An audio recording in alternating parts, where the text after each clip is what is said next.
শুধুমাত্র স্বার্থ থাকে না, বরং কোনো কোনো ক্ষেত্রে নিজের স্বার্থ ক্ষুণ্ণ করে আমরা স্ত্রীদের স্বার্থ দেখি, দেখি না? এটা ডিভাইন। যখন আপনি রেসপন্সিবল পারসন, আপনার দায়িত্ববোধ আছে, এটা শুধু একটা যৌন সম্পর্ক না, এটা একটা ভালোবাসার দিলের সম্পর্ক, আত্মায় আত্মায় সম্পর্ক। একজন কষ্ট পেলে আরেকজনের লাগে, আরেকজন খুশি হলে আপনারও খুশি লাগে, সে বিপদে পড়লে আপনি তার পাশে থাকেন, আপনি বুঝতে পারেন যে আপনি তার দিকে সম্মানের চোখে তাকান, ভোগের চোখে তাকান না। তো এই যে প্রেম বিশেষজ্ঞ কিছু কিছু বের হয়েছে, এগুলো থেকে আমাদেরকে বের হয়ে আসতে হবে। আল্লাহ পাক তৌফিক দান করুন। ইয়াং জেনারেশনকে মহব্বত করতে হবে আল্লাহর সাথে। কার সাথে? আল্লাহর সাথে মহব্বত করেন, তার রাসূলের সাথে মহব্বত করেন, তার কিতাবের সাথে মহব্বত করেন, রাসূলের সুন্নতের সাথে মহব্বত করেন। ইনশাআল্লাহ পুরো দুনিয়া আপনার হয়ে যাবে ইনশাআল্লাহ। দুনিয়া তো কিছুই না, পরকাল পুরোটাই আপনার হয়ে যাবে ইনশাআল্লাহ। আর আপনাদের জীবনের উদ্দেশ্য হবে আল্লাহর সন্তুষ্টি অর্জন করা। কি করা? যে কোনো কাজ হোক, যত ছোটই মনে হোক না কেন, হোক সেটা একটা ছোট্ট দিনই প্রজেক্ট বা বড় কোনো ভিশন, আপনি দিনের জন্য একটা মসজিদ মাদ্রাসা করেছেন অথবা আল্লাহর জমিনে দিন একদম কায়েম করেছেন, ছোট হোক আর বড় হোক, কিছু একটা আল্লাহ রাব্বুল আলামিনের সন্তুষ্টির জন্য এই দুনিয়ায় করে যেতে হবে। আল্লাহ পাক তৌফিক দান করুন। এটা হবে আপনার লাইফের ভিশন, অ্যাম্বিশন। আল্লাহ পাক তৌফিক দান করুন। আগে নিজের বিশ্বাসের জগতে পরিবর্তন নিয়ে আসেন, চেহারায় পরিবর্তন নিয়ে আসেন, পোশাক আশাকে পরিবর্তন নিয়ে আসেন, নিজের কথাবার্তায় পরিবর্তন নিয়ে আসেন, নিজের ব্যক্তিত্বে পরিবর্তন নিয়ে আসেন। ব্যক্তিত্বে পরিবর্তন কেমন? মুসলিমরা কি স্মার্ট জাতি না আনস্মার্ট জাতি? মুসলিমরা কি খুব পিছিয়ে পড়া জাতি না এগিয়ে যাওয়া জাতি? বলেন তো। তাহলে আমরা সব ক্ষেত্রে এখন দিন দিন পিছিয়ে যাচ্ছি কেন? পিছাচ্ছি না কেন? পিছাবো তাহলে আমরা কেন দিন দিন বিশ্বের এই প্রতিযোগিতা থেকে আস্তে আস্তে পিছিয়ে পড়বো কেন? আমাদেরকে মাথায় আল্লাহ পাক ঘিলু দেন নাই, বুদ্ধি বিবেক দেন নাই, আমাদের কাছে আল্লাহ পাক কোরআন এবং সুন্নাহ নাজিল করেন নাই। তাহলে কোরআন সুন্নাহ হাতে থাকার পরেও আমরা বিশ্বের সংকটগুলো এখন মোকাবেলা করতে পারছি না কেন? এর উত্তর কে দিবে? খুব চমৎকার। এটা একটা কারণ।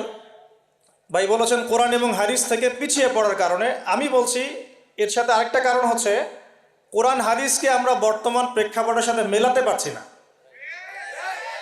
মেলাতে পারছি না কেন? মনে করেন আজকে থেকে 5 বছর পর দেখলেন যে পুরো বিশ্বের মার্কেটগুলোর মধ্যে এখন খালি ক্রিপ্টোকারেন্সি ঘুরে বেড়াচ্ছে।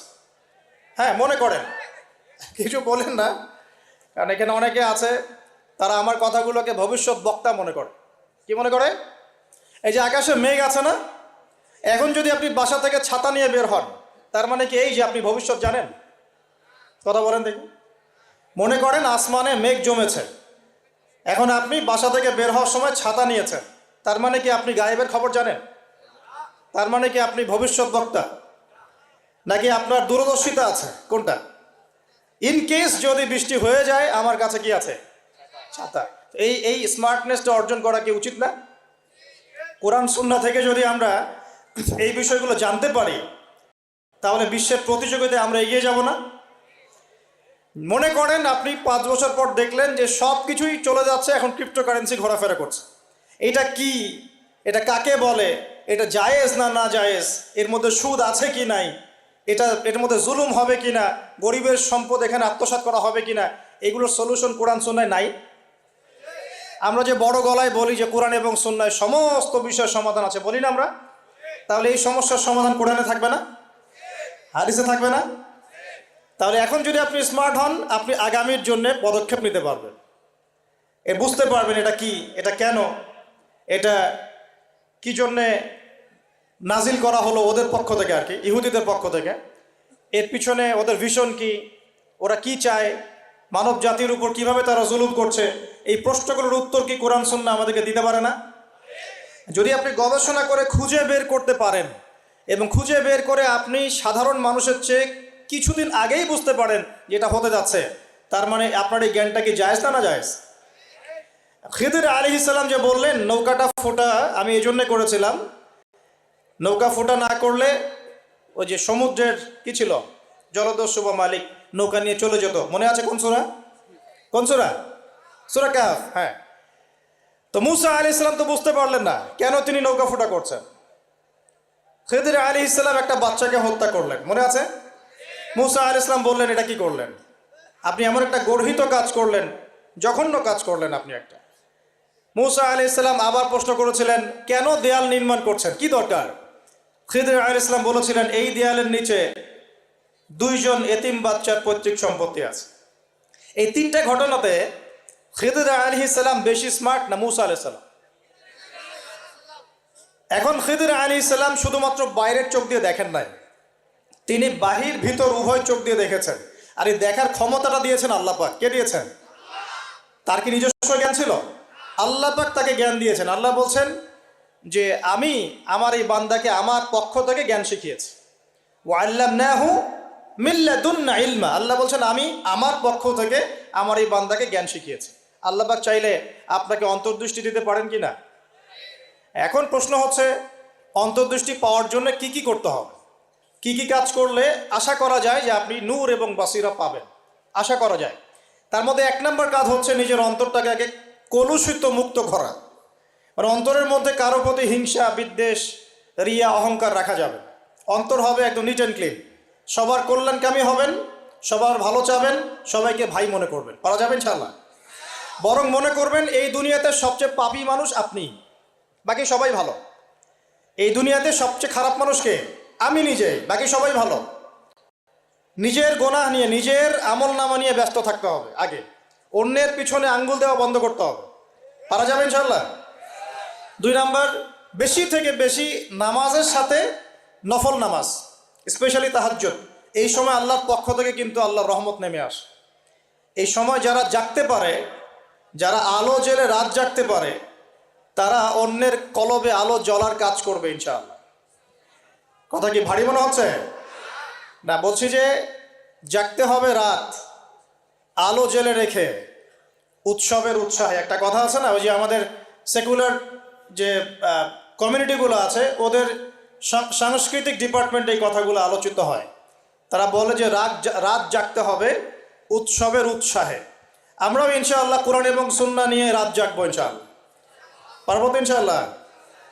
3 নম্বর, দান সদকা বেশি বেশি করবেন। দান সদকা করবেন তো ইনশাআল্লাহ? আচ্ছা, এই মাদ্রাসার উন্নয়নের জন্য দান চেয়েছে। আমি আপনাদেরকে বিরক্ত করব না, ভলেন্টিয়াররা হয়তো ভিতরে ভিতরে যাবে, আপনারা চুপচাপ আলোচনা শুনতে থাকবেন আর নিজেদের মধ্য থেকে যা পারেন তাদের হাতে দিয়ে দিবেন। বিশৃঙ্খলা করবেন না, আলোচনার দিকে মনোযোগ থাকেন।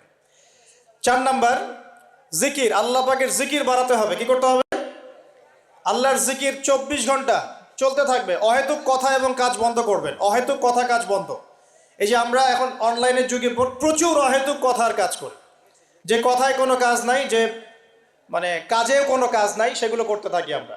আল্লাহ পাক আমাদেরকে অহেতুক কথা এবং কাজ থেকে হেফাজত করুন বলি। আর আত্মশুদ্ধি, বলছি ভাই, আত্মশুদ্ধি অর্জন করা, আল্লাহর নূর পাওয়ার জন্য আমাকে আপনাকে প্রথমে নিজের মনটাকে পবিত্র করতে হবে। 1।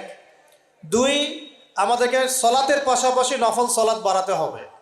3 নম্বর, দান সাদাকা বাড়াবেন বেশি বেশি। 4 নম্বর, আল্লাহ পাকের জিকির বাড়িয়ে দেন। আল্লাহ পাক তৌফিক দান করুন। 5 নম্বর, কোরআন তেলাওয়াত করতে হবে প্রত্যেক দিন। প্রতিদিন কমপক্ষে 1 ঘন্টা করে কোরআন তেলাওয়াত করতে হবে। রাজি আছেন ইনশাআল্লাহ? রাজি আছেন? কোরআন তেলাওয়াত করতে পারেন না কারা কারা? হাত তোলেন দেখে একটু। লজ্জার কিছু নাই, কোরআন তেলাওয়াত করতে। সুবহানাল্লাহ। আপনারা পারেন না? আচ্ছা, হাত নামান। হ্যাঁ, বলছি।